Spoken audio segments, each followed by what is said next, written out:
Hi అండి, నమస్తే. నా పేరు శేషకుమారి. మా ఛానల్ ఎర్ర గార్డెన్స్కి స్వాగతం అండి. టెర్రస్ గార్డెన్లో మనం కొంచెం శ్రద్ధ పెట్టామనుకోండి, చక్కగా పంటలు పండించుకోవచ్చు. మేము తీగజాతి మొక్కల కోసం పెద్ద పెద్ద గ్రో బ్యాగ్స్ ఉపయోగిస్తున్నామండి. నేను ఆల్రెడీ ఆ పెద్ద గ్రో బ్యాగ్స్ మేము ఎలా కొన్నాము ఏంటి అన్నది కూడా నేను ఆ లింక్తో సహా మీకు చూపించాను. మనం సరిపడగా మట్టి పోషకాలు అందించామనుకోండి, ఎటువంటి పాదైనా సరే చక్కటి దిగుబడిని ఇస్తుంది. మనం అటువంటి దిగుబడి వస్తేనే కదండి మనకి హ్యాపీగా ఉంటుంది. ఇక్కడ పొట్లపాదు వేసాము, సరైన పోషకాలు అందించడం, అలాగే ముందు అన్నిటికంటే ఇంపార్టెంట్ మట్టి మిశ్రమం. చెప్పాను కదండి, మా ఇంట్లో ఎప్పుడు కూడా కిచెన్ వేస్ట్ అనేది వృధాగా బయటపడేయడం అనేది జరగదు. ఆ కిచెన్ వేస్ట్ తోటే మేము ఇటువంటి పెద్ద పెద్ద గ్రో బ్యాగ్స్ అయినా ఏమైనా సులువుగా నింపుకోవడం, వాటిలో మొక్కలు నాటుకోవడం, ఇవన్నీ మీరు పాత వీడియోస్ చూస్తే డీటెయిల్డ్గా అవన్నీ తెలుసుకోవచ్చు. ఇక ఈరోజు ఈ పొట్లకాయలు అలాగే కాకరకాయలు హార్వెస్ట్ చేద్దామండి. ఎందుకంటే ఇంట్లో సతీష్ పని చేస్తున్నాడు కదా. సతీష్ అంటే మీకు తెలిసిందే కదా, ఇంట్లో ఎప్పుడు కూడా మా గార్డెన్లో మాకు అన్నిటికీ కూడా చేదోడు వాదోడు కింద ఉంటాడు.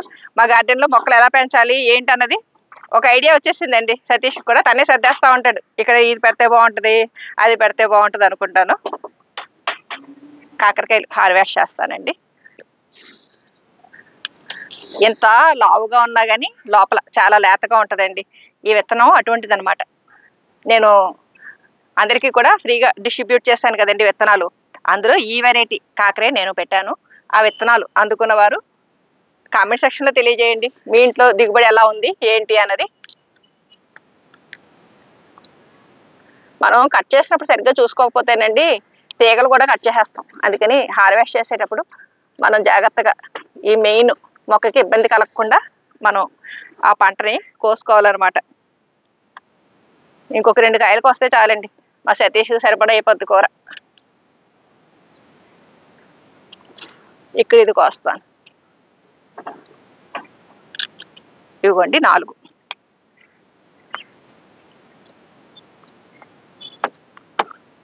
చూసారా ఈ 4 కాయలు.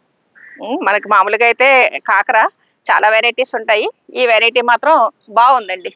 ఎంత ముదిరినా కానీ లేతగానే ఉంటుంది. పొట్లకాయ కొద్దామండి.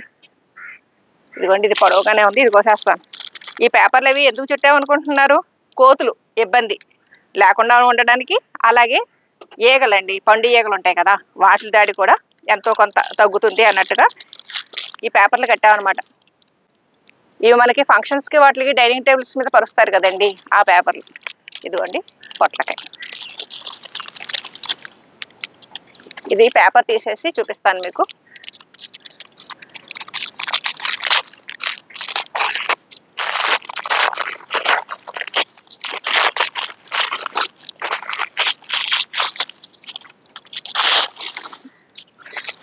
ఈ పండు ఈగలు దాటి తట్టుకోవడం కోసం అండి మనం ఇలాగ ఏమైనా పేపర్ లాంటివి కట్టామనుకోండి, ఆ కాయలు కూడా చక్కగా నిండుగా ఉంటాయి. సతీష్ ఇలాగే ఇచ్చేస్తానులే, తీసుకెళ్తే కానీ ఇంటికి. ఈ కిందది కూడా కొంచెం కట్ అయిపోయింది. దమ్మా సతీష్ తీసుకుంది కానీ.